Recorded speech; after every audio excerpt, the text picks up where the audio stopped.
পরে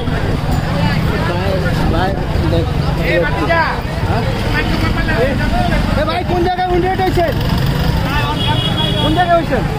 আমার হাতে মারা গেছে, যাত্রাবাড়ি মোড় থেকে গুলি ছুটছে, ঘোষণার পরেও গুলি ছুটছে। এখনো তো ছাত্রলীগ গুলি চালাচ্ছে, এখনো গুলি চালাচ্ছে। পুলিশের আর রক্ষা হইবে না।